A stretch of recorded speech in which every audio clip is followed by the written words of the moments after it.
After the successful release of Castlevania 4 back in December 1991, it was a no-brainer. Konami wanted to create another smash hit Castlevania game. Konami, however, wanted to go in another direction by creating a new story in the Castlevania franchise. They also wanted to experiment to see what a new fleshed out, faster paced and more action Castlevania game would look like. So they turned to the Sega Genesis and began the development of Castlevania Bloodlines. And on the 17th of March 1944, the game was published. Hi, I'm Prisoner 1313 and I'll be your Castlevania Bloodlines guide.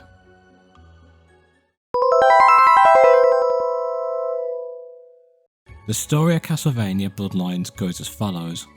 In 1987, the long war between humanity and Dracula came to an end, as Dracula was laid to eternal rest by Quincy Morris, a distant descendant of the Belmont family.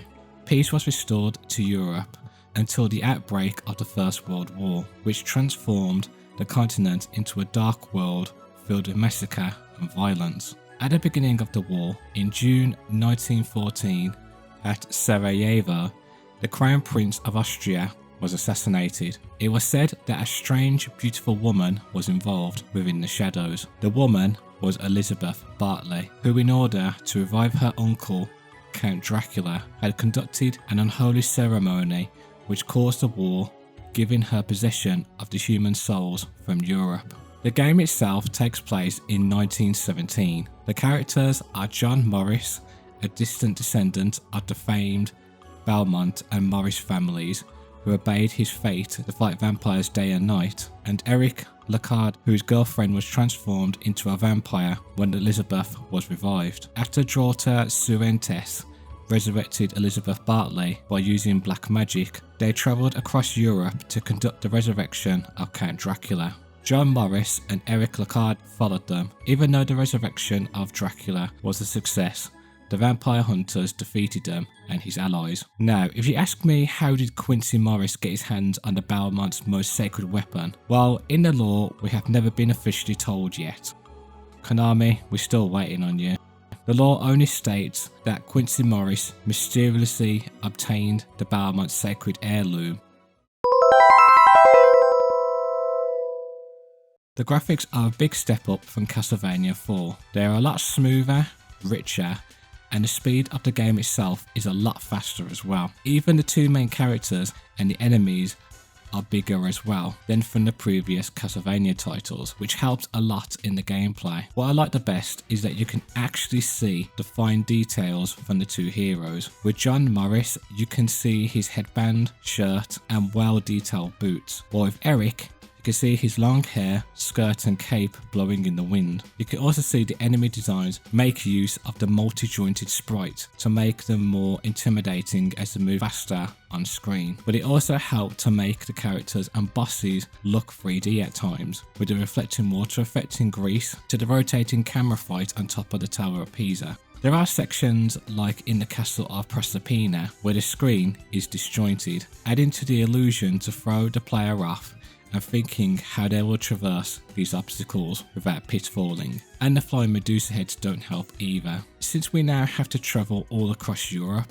and no longer inside Dracula's castle, you can see the team had to do their homework when it came to the architecture of each country and the time period the game is set in. For example, with Greece we have the column pillars to the Hall of Mirrors at the Palace of Versailles. And when we go further throughout Europe, we can see in the background its architecture and beauty. Hey, I'm not trying to heavily roast Castlevania 4, as that game, being one of the first titles, did push the Super Nintendo graphic process capabilities to its limits as well. But this is 1994, and things had progressed. When it came to making the game, it did have its challenges. According to an interview by Mega Drive magazine, with the Vampire Killer team consisting of Toshiki Yamamura, who was the programmer and scenario writer, Tei Sakuseki, the main designer and graphics, and the legendary composer herself, Michiru Yamane. The following was asked: how is the development of Vampire Killer going?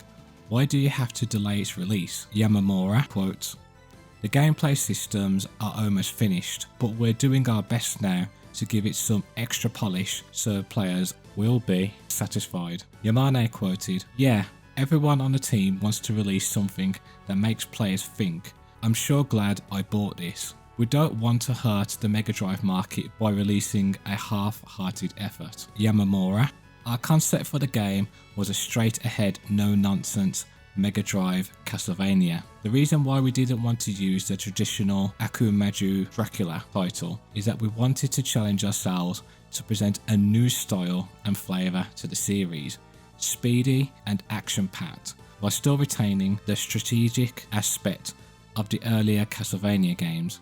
Also, the previous games all were limited to the environments inside or around Dracula's castle, which meant there were many things we just couldn't do. I can't go into details now, but we've prepared a lot of things that will surprise you. The map is also designed with multiple routes, and each character has its own playing style." Keiseiku, 8 megabits isn't a lot of space to work with, but we were able to create big animated objects and a lot of the other set pieces that should make you go, wow. The colour palette was another challenge to work with, but we were able to use it to craft a unique atmosphere. Be sure to check it out. Yamane, "The music carries on the style of the past games in the series.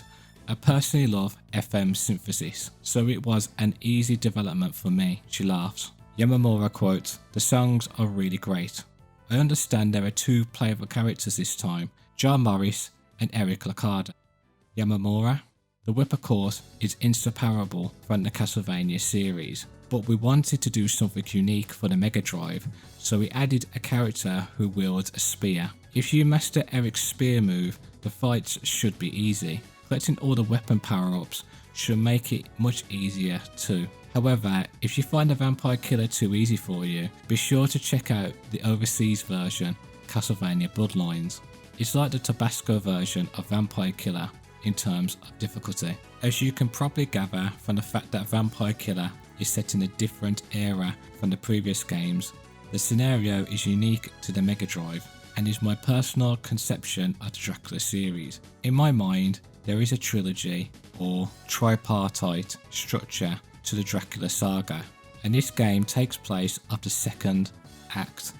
Of course, I'm a big fan of the previous Castlevania games too, so I wanted continuity in terms of style and image. I like players to see Vampire Killer as my personal interpretation to the canon. I was pretty influenced by Hideyuki Kiguchi's work. Teiseiku, yeah, that kind of world necessitated enemies with a lot of detail. We used up a ton of memory, but we were able to achieve some very intricate animations. If anyone is wondering who Hideyuki Kiguchi is, he is the legend who created the worldwide manga series Vampire Hunter D. The illustrator and artist is another legend, you guessed it, Yoshitaka Amano, known for his artwork for the Final Fantasy series.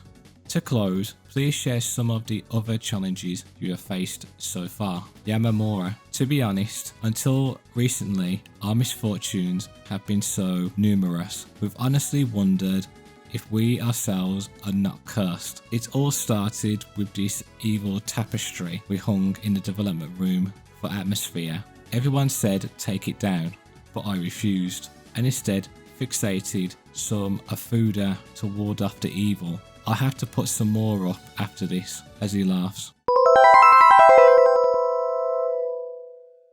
The aim is to get from point A to point B without dying. In the classic Castlevania games, you whip candles to collect hearts to use your sub-weapon. However, in this game, it has been changed to jewels. Twin candles have you collect jewels, while greenish single candles gives you a sub-weapon. There are 4 sub-weapons in total player can use only at one time, and a special sub-weapon unique to a particular character. Using one will cost you 1 jewel, but holding up on the D-pad while pressing the action will give you a special attack pattern, but it will cost you 4 jewels. You can only stock up to 99 jewels, so use them wisely. Red jewels give you 1 stock added, where blue jewels give you 5 stocks. So here is the list of sub-weapons. Battle Axe. Yep, the signature classic arch-throwing large axe that Belmonts love to use. It's really good at using against enemies who are hard to reach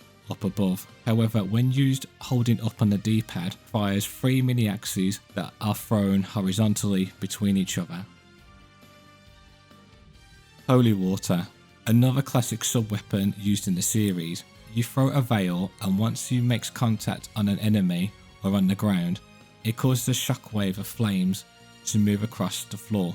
However, when holding up on the D-pad, the flames dance across the screen. Very useful when facing hordes of enemies around you. Crystal Blade Boomerang. A new sub-weapon for the series. Once used, the Vampire Hunter throws a boomerang forwards, comes back in a backwards arch shape. When holding the D-pad up, 3 crescent blades move forwards in a loop circular motion. This sub-weapon single duel is one of the worst sub-weapons, but the special attack is very useful against large enemies or bosses with huge builds. Now, each character has their signature sub-weapon given to the player if A, a spell book is found, or B, if the player has their primary weapon at level 3 and they have destroyed 30 jewel candles. Upon destroying the next, a coat of arms appears, giving them the most powerful sub-weapon that makes their primary weapon do more damage. Be careful, if one of the hunters takes damage, you lose your upgrade, and if you change sub-weapon, you can't get it back again. These sub-weapons take 8 jewels to use. For John Morris, he has the Water Dragon. Using his sub-weapon causes a blue dragon to move very quickly across the screen, causing huge amounts of damage wherever it touches. For Eric Lacard has the Thunderbolt Spear. Using this sub-weapon causes huge amounts of green circular energy balls to move around everywhere, puffing the entire screen, causing huge amounts of damage to anything it touches.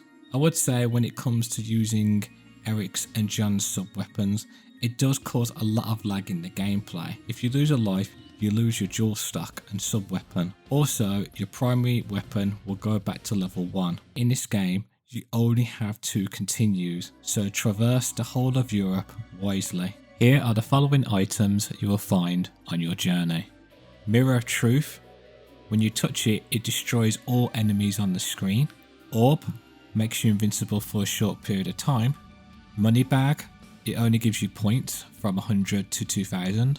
Mutton Chop. Restores half your life, but can only be found in cracked walls. 1-Up. Of course gives you an extra life. And Magic Crystal. Once collected, you complete the stage. The gameplay in this title is a lot faster from previous titles, of course. It keeps a lot of the previous Castlevania elements, from the classic YOLO Belmont jumps to traversing down and upstairs safely without causing a pitfall death. With 2 new characters means the player has 2 paths to traverse around Europe. Eric has the spear jump to traverse to high places, whereas John uses the whip to Tarzan his way across pitfalls. But with a brand new sub-weapon and an added super power attack to each one, adds more variety on how to combat the game, which we'll get back into later. Throughout your journey, you'll be travelling all across Europe to find Elizabeth Bartley, not only to slay her, but to stop the revival of Dracula himself. When you first start in Romania, where the ruins of Dracula's castle remain, you start to have that nostalgic feel, which I think is awesome for people who have played the first Castlevania game, as the first parts of the castle look very familiar until we meet the first sub-boss, Cerberus.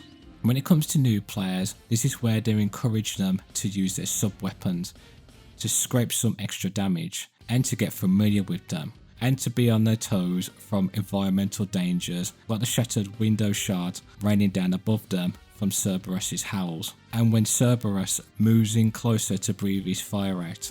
Eventually through the game you will learn this and to look out for enemy patterns. Also upon deaths, which sub-weapon is the best choice to overcome certain enemies and bosses. As you proceed throughout the game, you come across dangerous flooded waters that can make the characters drown, pitfall deaths, of course, being crushed and so on, making each stage harder than the last. As Castlevania games were always notorious for its intense difficulty, The game even makes you have to be conservative with your jewels and making sure you don't lose a life due to a mistake that could be easily be avoided. I think there will be frustration for new retro gamers as they will make many deaths and the game only gives you 2 continues on normal and expert mode, whereas easy gives you 9, but you will skip sub bosses, missing out on a challenging experience. Even though you get passwords after completing a level, your lives and continues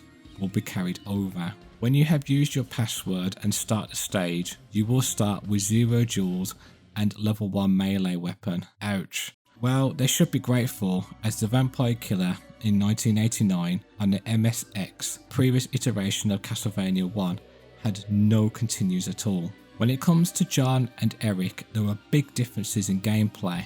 So let's compare the two. John does more damage than Eric, whereas Eric on the other hand can thrust his spear diagonally and vertically on the ground, making Eric an easy character for beginners. I find John's whip swing very clingy and not useful at all, only to be used when it came to the route changes in stages 3 and 5. I'm sure speedrunners have found a way to make use of it, whereas with Eric's spear jump you can use it to cheese a lot of things, like the Artworks factory in the Germany stage, or to avoid certain attacks entirely. Just as a side note, if you hold the button when using your melee weapon, you do more damage to enemies. If you want to use Eric's cross spear attack, if you press the melee attack, you hold it, and then you press the D-pad in the opposite direction, and Eric will spin his spear in the opposite way. You can use this move as many times as you like. When it comes to the music of Castlevania Bloodlines, you can tell Yamane used her Baroque influences to create each masterpiece, as well as other famous classical composers in between. It was a first for Yamane to use the Yamaha YM2612 sound chip, but once Konami could see how much potential she had for the franchise in her musical genius when it came to gothic vampire themes, they were so impressed they tasked her to compose the next coming title, Symphony of the Night. In her first song, Reincarnated Soul, you can hear the constant trills with this piece.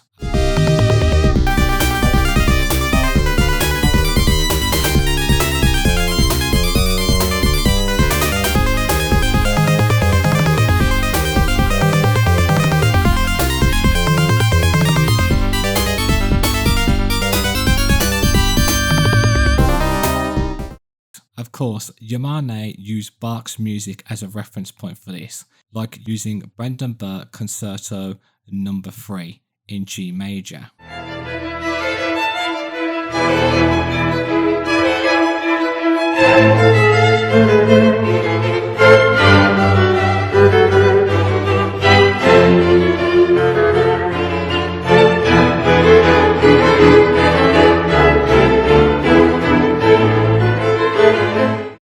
Making you relive the upcoming Castlevania journey once more. Next we have Stage 2's Grease, the sinking old sanctuary. When you listen to it, you can hear quite a few motifs from the string synthesizers to make you feel you're in a place of never-ending water, and with the help of the harpsichord sounds in the background, not only to make the track mysterious, but to keep you in that vampire gothic scene, even though you're in Greece.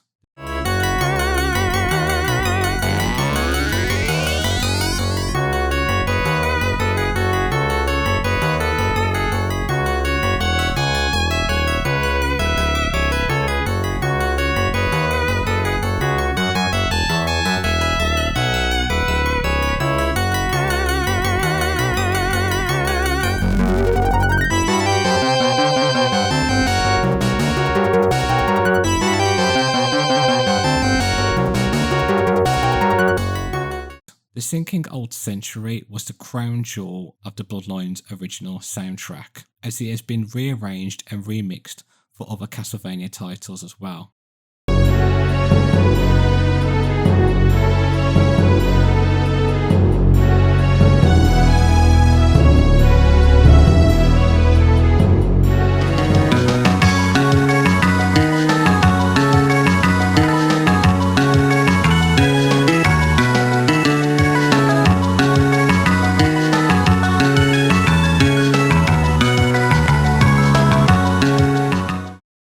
Next we have stage 3, the discoloured wall.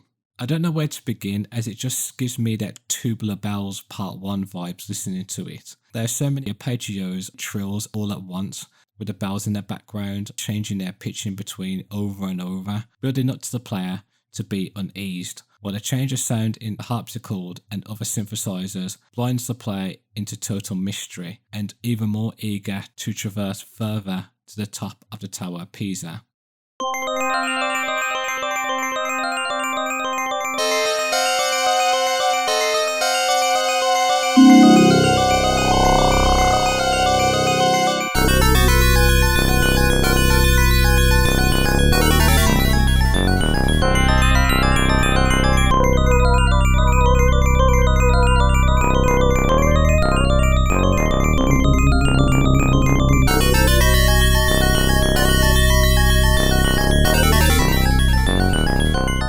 You can tell Yamane has used references from famous Western scary movie scores to help with this track, from 1978 Halloween,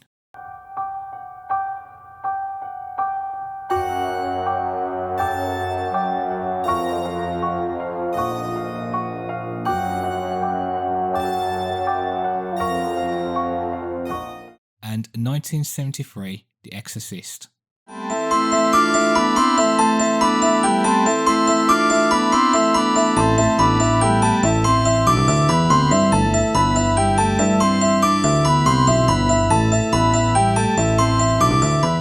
But then again, trills and motifs are a classic technique when it comes to the horror genre of music. Next we have stage 4, Iron Blue Intention.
Again in the intro, more arpeggios and trills from the organs, followed by a repeated drum kick sequence loop. As you come to the main section, you can really hear the bass hissing hard in your ears to make you feel you're in an imperialized factory itself.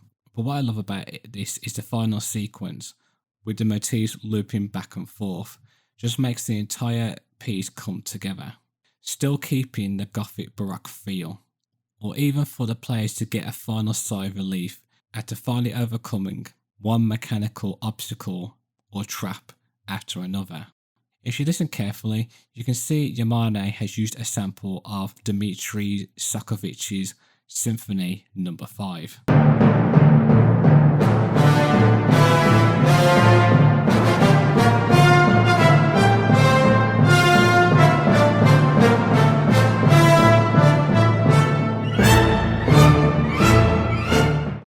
Next we have stage 5, Prayer of a Tragic Queen.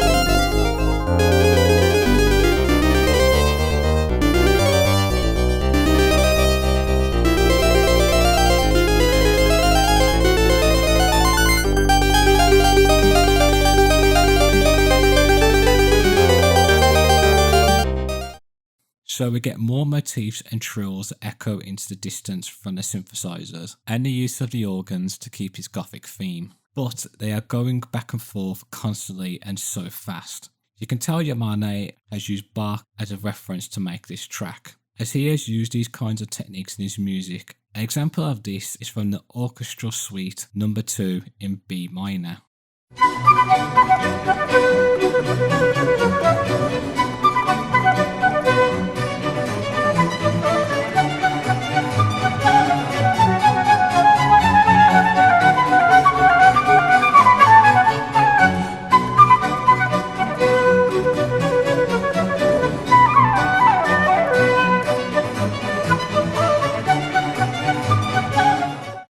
And lastly, we have Stage 6, Calling from Heaven.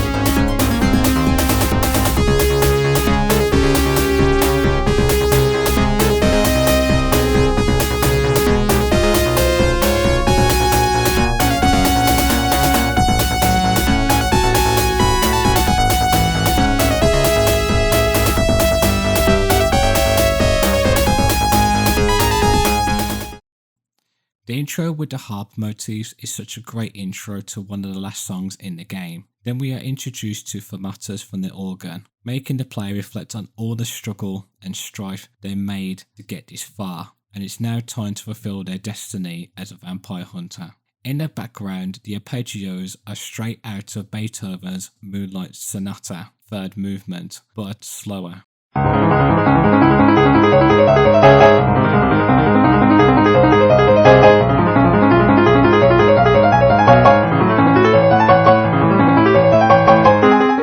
But it really does help intensify the moment of the track, as the heroes will have to face even more abominations before facing against Elizabeth Bartley and then Count Dracula himself. This song is a really great send-off for John Morris, fulfilling his destiny like his father before succumbing to the vampire killer years later. But again, the kick drums really make this track work. Yamane really knew how to use the Yamaha sound chip to its full potential. There are more tracks, but we're going to be here all day. I only want to focus on the stage tracks. After listening, seeing how Baroque music was the main theme for this game, I could see why this original soundtrack is so legendary and loved to this day. But not only seeing someone really want to push the musical capabilities of the Sega Genesis had to offer, since a Sega cartridge can only hold up 6 megabytes, but the repetitive musical techniques from Baroque music themes really help a lot for the design team.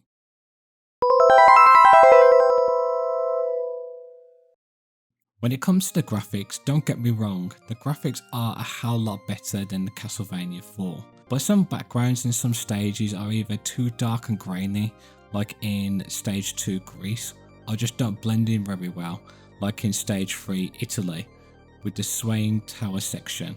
Seriously, a dirty yellow background palette, come on. The next thing is some of the sound effects. I hate the sound of the vampire killer whip. It just sounds really tinny, or when some of the armor knights get hit. I don't know, hearing metal getting struck like that sounds really weird. But the biggest one, and I think a lot of people will agree with me on this, is the game only gives you 2 continues. So imagine getting to the last stage with only 1 life. You're going to see a lot of the password screen going back and forth, whereas other Castlevania titles, you had infinite continues. Unfortunately, the game was faced with censorship.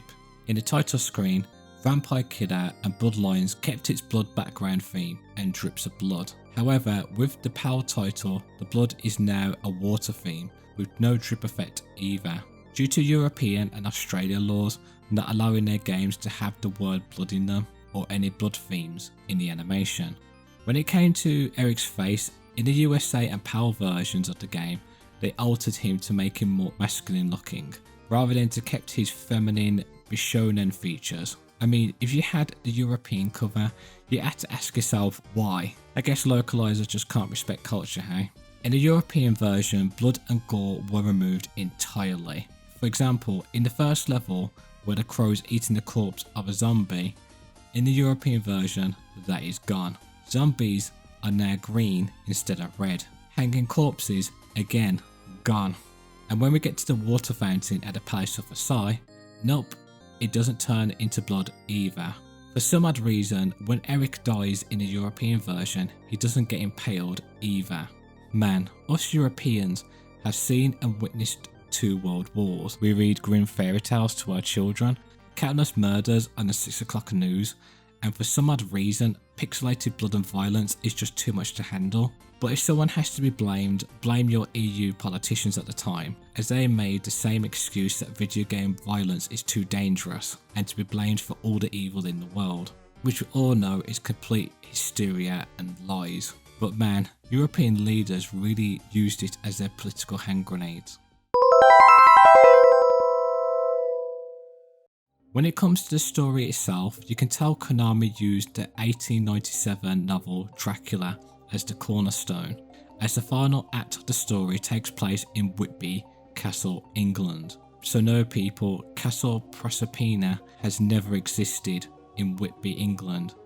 I know, I live in that country. In the novel, there was also a man named Quincy Morris, who is the one who killed Dracula. So having the character of the same name really fits the narrative and time period of the Bloodlines story.